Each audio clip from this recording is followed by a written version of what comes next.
What's up, everybody? My name is Josh LaFleur from Lead Star Piano. Today we're going to be talking about the basics of reading music. So I have a few different examples here pulled up that we're going to go through. This is for the absolute beginner. So if you have no idea how to read music, you just started to play the piano now, and you are confused about what's going on, what is what, how can you start going about reading this foreign language, this is specifically designed for you. So the first point that I want to get across is we have two different clefs for the piano. So this symbol right here that looks like a G is called a treble clef, C-L-E-F-F. And this one down here that's kind of like an F almost is called a bass clef. And when we play the piano, usually we have the treble clef for the right hand and the bass clef will play the left hand pieces.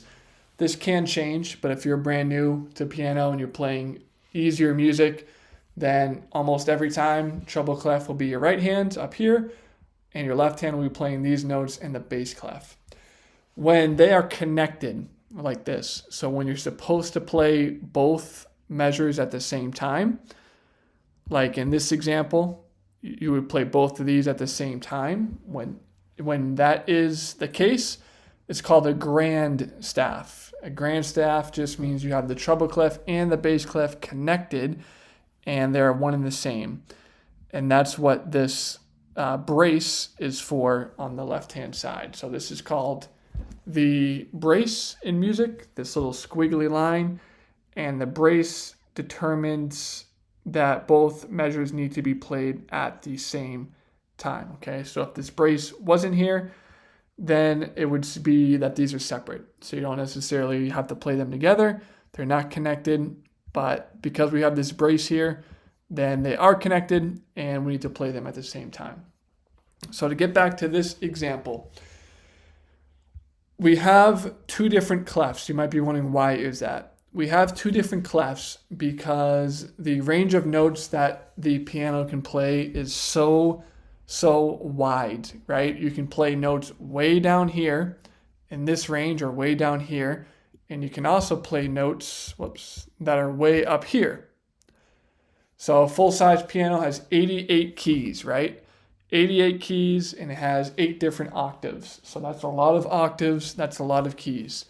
If we wrote everything on one clef, what would happen is you would have a lot of these. And these notes are off the lines here, right? So these are the lines with your sheet music, and we have these ledger lines is what these are called. So the ledger lines are when it's off the main graph here, the main spaces and lines in the actual staff. When the notes are off of that, they're called ledger lines. So this has 2 ledger lines, this A note, this has 1 ledger line, 1 ledger line, right? And then again, when we go off of the main space here, we get more ledger lines, okay? And you notice that they're for both clefs. So in the bass clef, we have ledger lines on the bottom, and then we also have the ledger lines up here on the top once we get off of that. And if we didn't have 2 clefs, there would be a lot more ledger lines because in your left hand, you're playing bass notes, and bass notes are lower on the piano. So you basically play around this range in the bass clef. But if we were playing everything as treble clef, you would have about 10 ledger lines because these would keep going down, right? You have the treble clef, and notice how more ledger lines get added as we go down the piano. You would have about 8 or 10 ledger lines for each note, and it would be very difficult to read and very difficult to communicate what is supposed to be played. So to counteract that, we also use the bass clef, and that way the notes are the same, but now they're still in the main lines of the staff, right? So it makes it much more easier to read versus notes that are off the staff, okay? One more thing I want to point out is they're all the same notes, right? So this is a great diagram here because it tells you the key name up here, and then it also has this dotted line that shows the connection, okay? So when you have middle C on the piano, middle C is the C, so this is C, right? This is the way it looks like on the piano, is the C closest to the middle. It's not going to be perfect because there's 88 keys, so it's not going to be dead center in the middle on the piano, but it is going to be very close to the middle. And if you notice, middle C, the notes look the exact same. So they're the same. It looks the same on a bass clef written down, and it looks the same as a treble clef written down. It has one ledger line going right in the middle of that note, okay? And this is very important because middle C is used a lot as a reference note because both of them look the exact same. So once you can find middle C, you can use that as a reference point for all of the other notes, right? So just one more thing to point out there. So they're all connected, they're all the same notes. It's just we have two different clefs and they look different. Like if you look at here, this line for bass clef is an A. If we have a note on the very top line, that's an A. It's still an A in the treble clef. It just looks a lot different, okay? And same with here. This would be an A up here, right? But it's going to look different if we had an A down here. There would be a few more ledger lines. So still an A, still a C, still an A, still a B. They're still the same notes.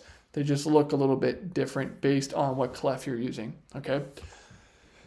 So with all that said, we're going to kind of zoom in a little bit and look at this diagram. Again, middle C is the exact same for both. They look the exact same.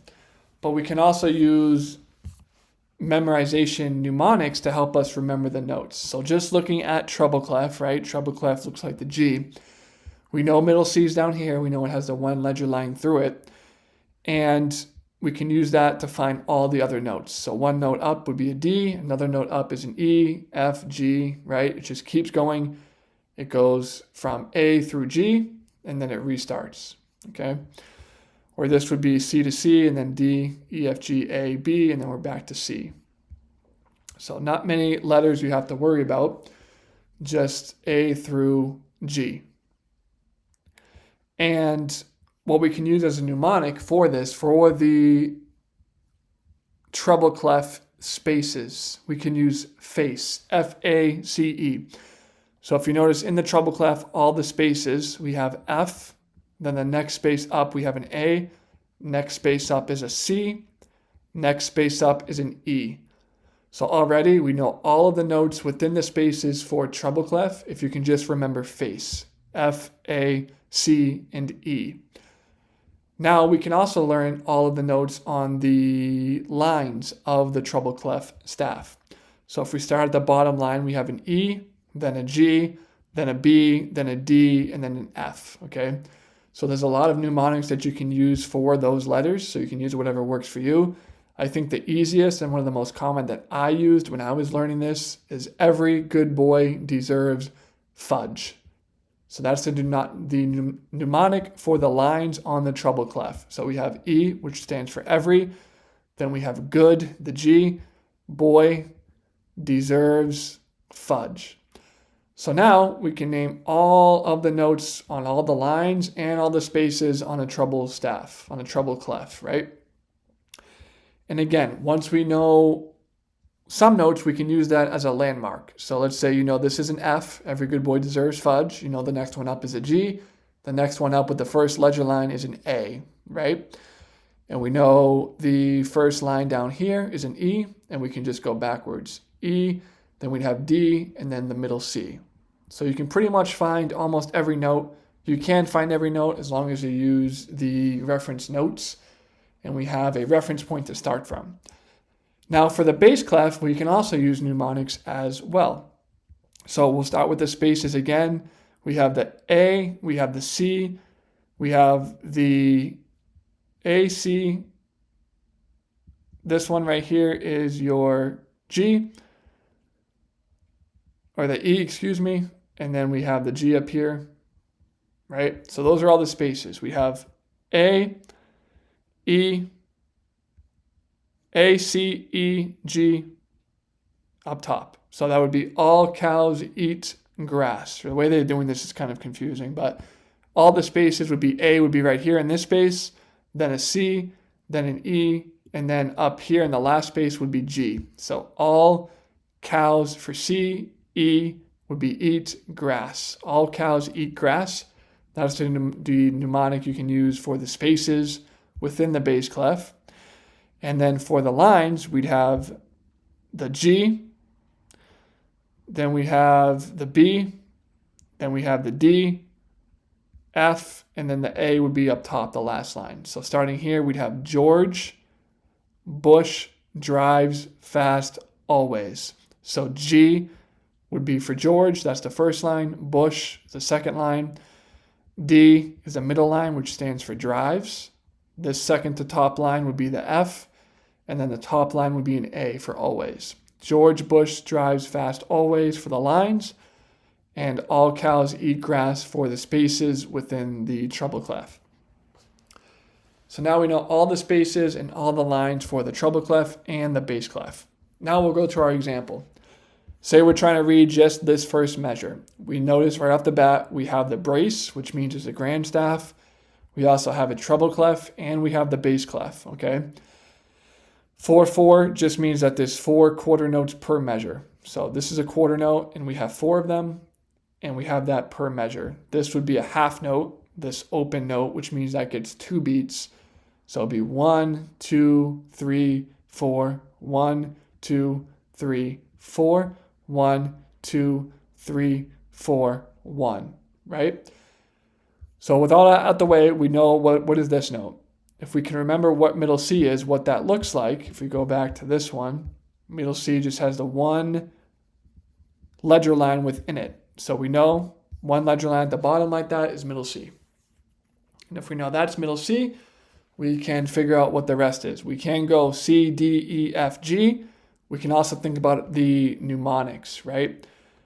So the mnemonics for the lines for the treble clef was every good boy deserves fudge. So E and G, this would be a G. Then we can think about the spaces. What would the spaces, the acronym or the numeric for the spaces? It was FACE, right? F-A-C-E. So we know this first space is F, second space would be an A. And you can figure this out through the process of elimination like that if you need to. Starting here, again, we can use for the bass clef, for spaces, we'll use all cows eat grass. So we know the first space is an A, next space is a C, so that would be C. We can keep going. All cows eat grass. Last space up top would be a G. Then we can use that mnemonic. These are all spaces. The next measure, we have the first one that's on a line. And the line numeric for the bass clef is George Bush drives fast always. So we would go George Bush drives fast. So this would be an F. And then always, this would be an A up on this note. So pretty simple. Once you know the mnemonics, you can always figure it out. It might take you time to be able to do this quickly. But the more you do this, the more easier it's going to be for you. And it's going to be a much more easy for you to figure it out, and you're going to be able to do it much quicker. It's part of the reason why sight reading is so important, is because you can recognize these notes so much faster and the space between the notes so much faster, like going from this C up to a G. If you can recognize that quickly, that means you can play the song a lot quicker and you will be a better musician for it. So these are just the basics of reading music. Any questions, comments, concerns, let me know down below. My name is Josh LaFleur with Late Star Piano.